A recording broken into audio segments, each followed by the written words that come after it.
ಕೃಷ್ಣನ ಪವಿತ್ರವಾದಂತಹ ಕ್ಷೇತ್ರ, ಪವಿತ್ರವಾದಂತಹ ಕರ್ಮಭೂಮಿ ಯಾವುದು ಅಂದ್ರೆ ಅದು ಭಾರತ ಇದೆ. ಭಾರತ ಇಂಥ ಭಾರತದಲ್ಲಿ ಹುಟ್ಟಿದಂಥವ್ರು ನಾವೆಲ್ಲರೂ ಪುಣ್ಯವಂತರಾಗಿ ಭಾವಿಸಬೇಕು.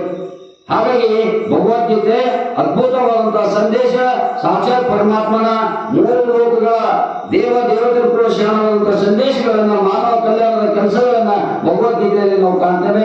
ಹೀಗಾಗಿ ಭಗವದ್ಗೀತೆ ಇದು ಸಾಮಾನ್ಯ ಅಲ್ಲ. ಹಾಗಾಗಿ ಪ್ರತಿಯೊಬ್ಬರ ಮನೆಯಲ್ಲಿ, ಪ್ರತಿಯೊಬ್ಬರ ಮನಮನದಲ್ಲಿ ಕಾಣಲಿ. ಪ್ರತಿಯೊಬ್ಬರ ಮಕ್ಕಳಿಂದ ಹಿರಿಯರವರೆಗೆ ಭಗವದ್ಗೀತೆ ನಾವು ಜೀವನದಲ್ಲಿ ಹುಟ್ಟಿದ ಬಳಿಕೆ ನಾವು ಒಂದು ಸರಿ ಆದರೂ ಕೂಡ ಭಗವದ್ಗೀತೆಯನ್ನು ಓದಬೇಕು. ಭಗವದ್ಗೀತೆ ಓದಿದ್ರೆ ನಮ್ಮ ಧೈರ್ಯ ಬರ್ತದೆ, ಸಾಹಸ ಬರ್ತದೆ, ದುಃಖಗಳಿಗೆ ಹೇಗೆ ಎದುರಿಸಬೇಕೆಂಬ ಶಕ್ತಿಯನ್ನು ಭಗವದ್ಗೀತೆಯಲ್ಲಿ ಬರ್ತದೆ. ಅಲ್ಲೇನಾಗ್ತದೆ, ಶೂನ್ಯ ಸಂಪಾದನೆ ಅಂತ ಹೇಳಿ ಯಾವ ಶಾಲೆಕಾಲದಲ್ಲಿ ಬರ್ತದೋ ಹಂಗೆ ಭಗವದ್ಗೀತೆಯಲ್ಲಿ ನಾನು ಯಾರು ಅಂದ್ರೆ ನಾನು ಶೂನ್ಯ, ನಾನು ತಾತ್ಕಾಲಿಕ ಭೂಮಿಗೆ ಬಂದಿದ್ದೇನೆ, ನಾನು ಶಾಶ್ವತ ಅಲ್ಲ.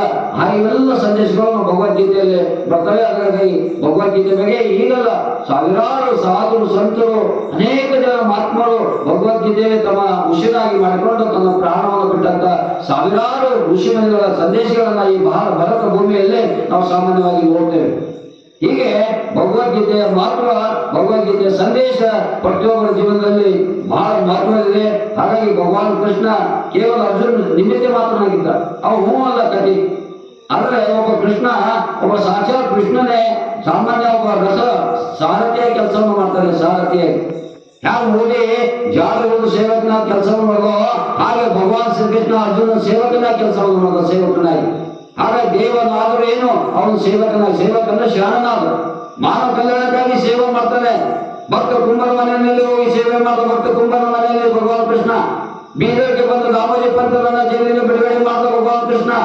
ಒಂದಲ್ಲ ಎರಡಲ್ಲ, ಪರಮಾತ್ಮನ ನೆನಪಿ ಭೂಮಿಯಲ್ಲಿ ಅದಕ್ಕೆ ಹೇಳ್ತೇನೆ. ನಾನು ಯಾಕೆ ಮೇಲಿನಲ್ಲಿ ವಚನ ಹೇಳ್ತೇನೆ ಅಂದ್ರೆ, ಹೆಣ್ಣಿಗಾಗಿ ಸತ್ತವರು ಕೋಟನ ಕೋಟಿ, ಮಣ್ಣಿಗಾಗಿ ಸತ್ತವರು ಕೋಟನ ಕೋಟಿ, ಹೊಣ್ಣಿಗಾಗಿ ಸತ್ತವರು ಕೋಟನ ಕೋಟಿ, ನಿನಗಾಗಿ ಸತ್ತವರು ಒಬ್ಬರಿಲ್ಲ ಕಾಣಿರುವ ಅಂತ ಹೇಳಿ ಶರಣರು ಕೂಡ ಹೇಳ್ತಾರೆ. ಪರಮಾತ್ಮನಿಗಾಗಿ, ಪರಮಾತ್ಮನ ಸೇವೆಗಾಗಿ ದುಡಿದಂತರು ಒಬ್ಬರು ಭೂಮಿಯಲ್ಲಿ ಕಾಣಲ್ಲ, ಕೆಡೋದಲ್ಲ, ಕೆಡೋದು ಸಾಧ್ಯವೇ ಇಲ್ಲ. ಯಾಕಂದ್ರೆ ಅಪ್ಪುಟ್ಟಿದ್ದಂಗಿದೆ.